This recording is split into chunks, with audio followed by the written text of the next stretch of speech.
इयत्ता 7वी विषय भूगोल धडा 6 नैसर्गिक प्रदेश. स्वाध्याय. प्रश्न पहिला. खालील विधाने लक्षपूर्वक वाचा. चूक असल्यास विधाने दुरुस्त करून पुन्हा लिहा. पश्चिम युरोपीय प्रदेशातील लोक सौम्य व उबदार हवामानामुळे उत्साही नसतात. चूक. पश्चिम युरोपातील प्रदेशातील लोक सौम्य व उबदार हवामानामुळे उत्साही असतात. प्रेअरी प्रदेशाला जगातील गव्हाचे कोठार असे म्हणतात. उत्तर बरोबर. प्रश्न तिसरा. भूमध्यसागरी प्रदेशातील झाडांची पाने मेनचट असतात आणि झाडांची साल फार जाड असते. झाडातील पाण्याचे बाष्पीभवन जास्त होते. चूक. भूमध्यसागरी प्रदेशातील झाडांची पाने मेनचट असतात आणि झाडांची साल फार जाड असते. झाडातील पाण्याचे बाष्पीभवन कमी होते. प्रश्न चौथा. उष्ण वाळवंटी प्रदेशात उंट हा महत्त्वाचा प्राणी आहे, कारण तो अन्न पाण्याशिवाय दीर्घकाळ राहतो तसेच वाहतुकीसाठी उपयोगी आहे. उत्तर बरोबर. प्रश्न पाचवा. वाघ, सिंहासारखे मांसभक्षक प्राणी विषुववृत्तीय प्रदेशात जास्त आढळतात. चूक.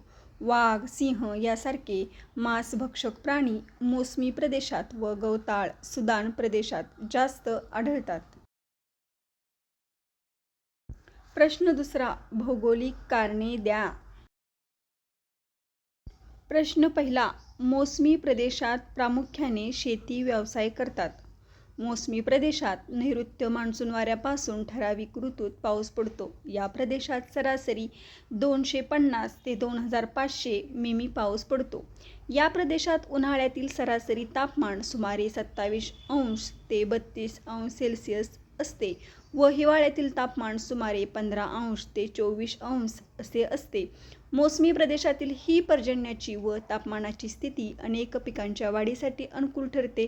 त्यामुळे मोसमी प्रदेशात प्रामुख्याने शेती व्यवसाय करतात. प्रश्न दुसरा. विषुववृत्तीय वनातील वृक्ष उंच वाढतात. विषुववृत्तीय प्रदेशात वार्षिक सरासरी तापमान 27° ते व उन्हाळ्यातील सरासरी तापमान सुमारे 30° असते. या प्रदेशात वर्षभर पाऊस पडतो व पावसाचे प्रमाण हे सरासरी 2500 ते 3000 मिमी असते. या प्रदेशात सूर्यकिरणे लंबरूप पडतात. भरपूर सूर्यप्रकाश व भरपूर पाऊस या वैशिष्ट्यामुळे या प्रदेशातील वनस्पती झपाट्याने व दाटीवाटीने वाढतात. परिणामी जास्तीत जास्त सूर्यप्रकाश मिळवण्यासाठी विषुववृत्तीय वनातील वृक्ष उंच वाढतात. प्रश्न तिसरा. टुंड्रा प्रदेशात वनस्पती जीवन अल्प काळ टिकणारे असते. टुंड्रा प्रदेशातील हिवाळ्यातील सरासरी तापमान सुमारे -20° ते -30° असते. हवामानाची स्थिती ही वनस्पतीच्या वाढीसाठी पोषक नसते. टुंड्रा प्रदेशातील उन्हाळ्यातील सरासरी तापमान सुमारे 10° असते. या कालावधीत सूर्यप्रकाश मिळाल्यामुळे छोटी झुडपे, गवत इत्यादी वनस्पती वाढतात. परंतु हिवाळ्यात या वनस्पती अतिशय थंड हवामानामुळे नष्ट होतात. त्यामुळे टुंड्रा प्रदेशात वनस्पती जीवन अल्प काळ टिकणारे असते. प्रश्न तिसरा. पुढील प्रश्नांची उत्तरे लिहा. प्रश्न पहिला. तैगा प्रदेशाचा विस्तार कोणत्या अक्षवृत्तादरम्यान आहे? तैगा प्रदेशाचा विस्तार सुमारे 55° ते 65° उत्तर अक्षवृत्ताच्या दरम्यान आहे.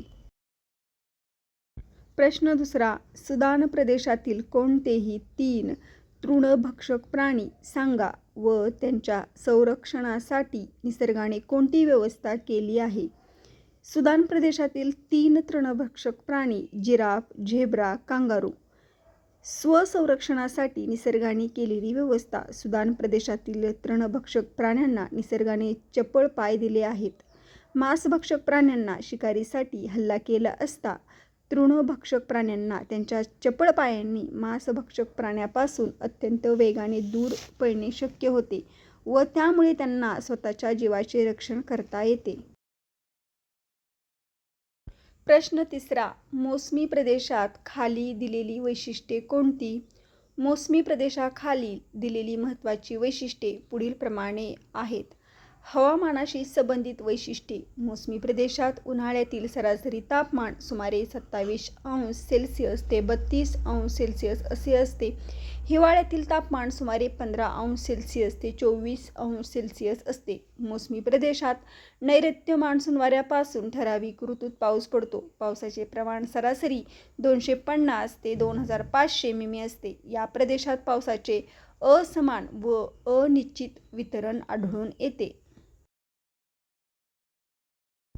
नैसर्गिक वनस्पतीशी संबंधित वैशिष्ट्ये. मोसमी प्रदेशात पानझडी व निमसदाहरित वने आढळतात. या प्रदेशात पावसाच्या वितरणानुसार वनस्पती प्रकार दिसून येतात. मानवी जीवनाशी संबंधित वैशिष्ट्ये. मोसमी प्रदेशात अनेक लहान लहान असंख्य खेडी असतात. या प्रदेशातील लोकांच्या अन्नात व पोशाखात विविधता आढळते. या प्रदेशातील बहुतांश लोकसंख्या प्रामुख्याने प्राथमिक व्यवसायात गुंतलेली आढळते. या प्रदेशातील बहुतांश लोकांचा शेती हा मुख्य व्यवसाय आहे. प्रश्न चौथा. जगाच्या नकाशा आराखड्यात पुढील नैसर्गिक प्रदेश दाखवा व सूची तयार करा. कोलोरॅडो वाळवंट, डाऊन्स गवताळ प्रदेश, भूमध्यसागरीय हवामान, ब्रिटिश कोलंबिया, ग्रीनलँडचा लोकवस्ती असलेला भाग.